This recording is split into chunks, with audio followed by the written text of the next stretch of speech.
Dexterity builds in Elden Ring can be some of the most versatile and powerful builds that you can create, because when you delve into dexterity you'll have access to all of the free-flowing katanas and pole blades, but you will also have access to some of the most powerful weapons in the game like the Bloodhound's Fang and the Bolt of Grandsax. So of course today I'm going to show you how you can make all of that work in just one build, and if you're excited for this video or find it interesting in any way, and I hope you don't mind me asking you to leave a like rating down below. It helps out the channel tremendously, and of course make sure that you're subscribed if you're not already, because the DLC is just around the corner and you better believe we're going to be covering that head to toe. But for now we've got this incredible dexterity build to go through, so let's just jump straight into it. Now just before we go any further, I am just going to quickly explain the layout of this video, because for those of you that have watched my previous ultimate stat guides, you may be familiar with the concept of splitting this build into two different playstyles. And just to kind of explain what I mean by that, with this dexterity build we are of course going to have our stats, which are not going to change, and I will show you those in a minute, but essentially those stats will open up every single dexterity weapon in the game. But of course the way that you would use something like the Bolt of Grandsax is going to be completely different to the way that you would use something like the Venomous Fang. So with that in mind, I will be showing you the setup with all of the talismans and the wonder physic etc for what I am calling the DPS or status procking side of the build, which focuses on those weapons like the Venomous Fang to deal as much damage as quickly as possible, whilst also using the various status effects that come with the weapon, or potentially status effects that we put on them using certain Ashes of Wars. And then once I have shown you that, I will then show you the setup for what I'm calling the Ash of War spamming side of things, that utilizes weapons like the Bolt of Grandsax, Bloodhound's Fang, and even Morgott's Curse Sword to obviously use their unique Ashes of Wars to deal tremendous amounts of damage, but of course are going to be a little bit slower to pull off. So yes, there's going to be two setups. I will show you both of those respectively, and also just to get the other excuses out of the way,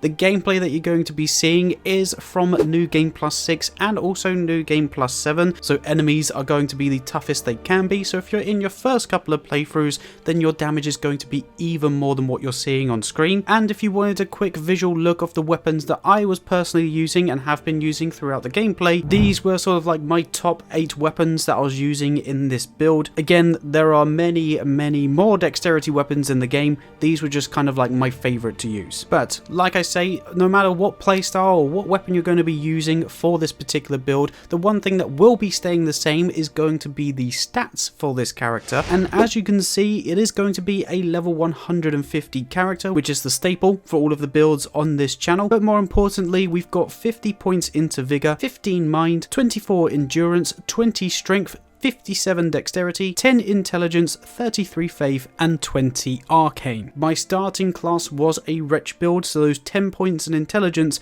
are the base stats. Basically, do not put any points in intelligence as it's not necessary, but then the 20 points in both arcane and strength are essentially the minimum requirements to open up every single dexterity weapon, because things like the Bolt of Grandsax requires a minimum strength of 20, and things like the Rivers of Blood require a minimum arcane of 22. And then of course, after pumping everything else into the other stats, that allowed me enough points to pump dexterity all the way up to 57. And yes, I know I've just skimmed over faith, but I'll talk about that later on, as I will talk about all of the relevant buffs for the different playstyles. But talking about playstyles, this is the point in the video where I am going to split these setups. So first of all, I am going to talk about the DPS side of things. Again, it should hopefully be timestamped for you, so if you're not interested in the DPS, feel free to skip ahead to the Ash of War weapons. But for those of you that do want to tear up the lands between with all of the insane katanas and bleed weapons, as well as things like the Serpent Bone Blade and Venomous Fang with their poison abilities, then obviously let me show you how you can turn those weapons into absolute monsters. Now I know what you're probably thinking, well surely if we're relying on procs to happen with certain weapons, we probably need to be increasing our arcane, but in all reality, even if your arcane was at its very lowest, you are still going to be proccing the relevant poison, bleed, whatever effect it is you have on your weapon in about 4 or 5 hits. Again, you should hopefully be seeing that in action with the gameplay in the background, but along with the stats that we mentioned earlier, I do highly recommend running these following talismans. And of course, where we're dealing multiple attacks in very quick succession, we are of course going to hugely benefit from Millicent's prosthesis, as not only will we also get a +5 in dexterity, boosting our overall damage with the weapons we're using, but we also get our first boost to successive damage output, And I say first boost because you can also stack this with the Rotted Winged Insignia. So yes, I highly recommend running the Rotted Winged Insignia as well to get as many boosts as possible with successive damage output. But then these next two talismans also depend on the weapon you're using, because if you are going to be using the Serpent Bone Blade or the Venomous Fang, then I highly recommend that you use the Kindred of Rot's Exaltation. But of course, if you're using a bleed weapon like the Rivers of Blood or the Eleonora's Pole Blade, then of course you'll be much better off using the Lord of Blood's Exaltation, as either one of those, when you proc the relevant status, it will boost your damage output by 20%. And then again, for your last talisman slot, it is going to once again be dictated by the weapon you use, because we are essentially going to use either the Shard of Alexander to greatly boost your damage output with certain Ashes of War, which of course is going to be brilliant if you are using the Rivers of Blood or the Serpent Bone Blade. But if you're using something like the Venomous Fang or even something like the Dragon Scale Blade that doesn't necessarily rely on its Ash of War for its damage, you can of course swap out the Shard of Alexander for the Ritual Swords talisman to give you that plus 10% to your damage output whenever you're at full HP. So I know that there is going to be a lot of swapping out depending on the type of weapon that you're using with this build, but essentially it's only those last two talismans that you will be swapping out, because of course you're going to want to deal as much damage as possible if your weapon does have a unique Ash of War like the Rivers of Blood. And the other beautiful thing as well with this setup, especially if you're running the Lords of Blood's Exaltation, you can turn normal weapons like the Nagakiba into absolute monsters by putting whichever Ash of War you like, whether that be a Spinning Slash, Double Slash, Swords Dance, but you can also add the Blood Flame Incantation onto the weapon to of course give it the Blood Flame effect, adding fire to the weapon and even more bleed proc, which also lingers, building up gradually over time. But again, no matter how you chop and change your talismans, the Wonder Physic is always going to remain the same, and that's because for the DPS side of things, in your Wonder Physic, I highly recommend running the Dexterity Nut tier along with the Thorny Crack tier to give you a plus 10 in Dexterity and your third boost to successive damage. And as you've probably seen in the background, with this setup, pretty much any of those faster moving weapons, whether it be fist weapons, katanas, pole blades, can turn into absolute monsters and destroy even the hardest bosses in the game. This is actually my personal favourite way to play this build, but of course there is nothing wrong with using the other playstyle, which is the Ash of War spamming style as I'm calling it, which I am now going to delve into and show you the talismans for that. So with this particular playstyle, of course it's going to be a little bit slower, but again we are going to be a bit more heavy hitting, as we're going to utilise weapons like the Bloodhound's Fang, Bolt of Grandsax, and also Morgoth's Curse Sword. Again, there's a lot more weapons out there, but these were essentially my three favourites to run when using this kind of playstyle. Now, much like with the DPS side of things, you are still going to need to swap out some talismans here and there depending on what your main weapon is going to be. But of course, either way, no matter what weapon you're using, we are of course focusing on the Ash of War damage, so it would be a very good idea to put the Shard of Alexander in our talisman slots, as that will boost all of our damage with the Ash of War by 15%. But then I also highly recommend running the Ritual Swords talisman, as again that will boost your damage output by 10% as long as you're at full HP. And then again, here is where you would have to maybe change one or two talismans depending on the weapon you're using, because again, of course, the Bolt of Grandsax is focused around lightning damage, whereas Morgoth's Curse Sword and the Bloodhound's Fang is more around fire and also bleed. So specifically for the Bolt of Grandsax, where you're going to be doing lightning damage with its insane Ash of War, I of course highly recommend running the Lightning Scorpion Charm as well as running Godfrey's Icon, because it is a chargeable Ash of War and you'll be getting the benefits from both of those talismans. But if you're running something like Morgoth's Curse Sword or even the Bloodhound's Fang, I highly recommend running the Fire Scorpion Charm and then the Lord of Blood's Exaltation. Again, specifically with the Bloodhound's Fang, you can actually apply the Incantation Blood Flame to it, essentially giving it the same effect as Morgoth's Curse Sword, so the Fire Scorpion Charm and the Lord of Blood's Exaltation will work perfectly fine as long as you use the Blood Flame Incantation on the Bloodhound Fang. This setup also works tremendously well with the Eleonora's Pole Blade if you just want to spam the Ash of War instead. There are actually a few weapons that can sort of be used in either one of these playstyles, because the Rivers of Blood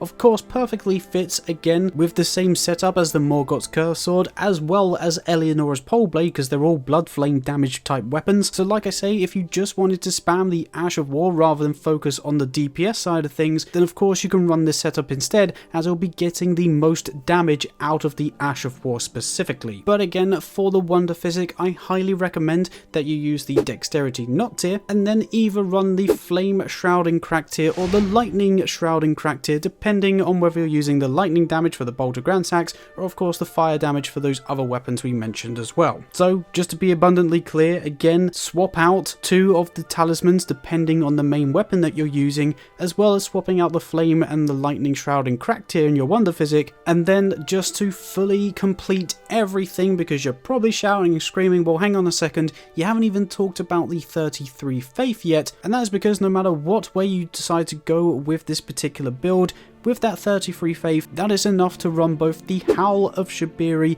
and also Golden Vow to give us the plus 25% boost and plus 15% boost to our damage output respectively, but it is also enough faith in the build to also add draconic spells or other incantations that you maybe want to use. So if you did sort of want to go down a draconic samurai kind of vibe, then of course you can do, but then you can also use a bunch of the black flame incantations and just normal fire incantations to become some sort of like fire samurai with the blood flame incantation too. So there is a whole heap of versatility and range that you can add to the build just simply with the incantations themselves, but of course they're not going to deal a huge amount of damage as we've only got 33 faith, so do just of course bear that in mind. But essentially, once you've found the weapon of choice that you want to use and use the various setups that we've discussed in this video, you are going to have an incredibly fun to use dexterity build that is more than capable of destroying every single boss in the game, as you'll have access to also all of the different status procs, as well as some of the most insane Ashes of Wars you'll ever use, which is of course why I am dubbing this as the ultimate dexterity build. And there you have it. That for me is the ultimate dexterity build, because I know there is a little bit of chopping and changing you need to do depending on what weapon you want to use as your main, but with the stats and the relevant talismans that I showed you in this video, you can utilize the dexterity stat to open up the various different playstyles, as well as using different themes for your characters. So as I say, if you are looking for a versatile build that can use all of the coolest katanas, pole blades, and even curved swords, then this is of course a brilliant build that I recommend you use. But as I like to remind you at the end of these videos, I am not the best Elden Ring player out there, and I'm sure you guys have probably got some suggestions to make this build even better. So if you do have any suggestions, feel free to let us know in the comments down below. And whilst you're down there in the comments, if you don't mind me cheekily asking you to also leave a like rating on this video if you found it interesting or enjoyable in any way. It really does help out the channel a bunch, and it's also the quickest and easiest way to tell me that you enjoy these videos and you want to see more for the DLC, because of course that is just around the corner and you better believe that we're going to be covering it head to toe. So if you want to stay tuned for all of the DLC videos, then make sure that you're subscribed, so then that way you don't miss out on those crazy videos when they eventually drop. Other than that, I think I have said absolutely everything that I need to say for this particular video, guys. Of course, thank you again for watching this video all the way. Go have fun with this build, let me know how you get on when you use it, but in the meantime, I guess I will catch you in the next video of whatever it is that we make. Bye bye.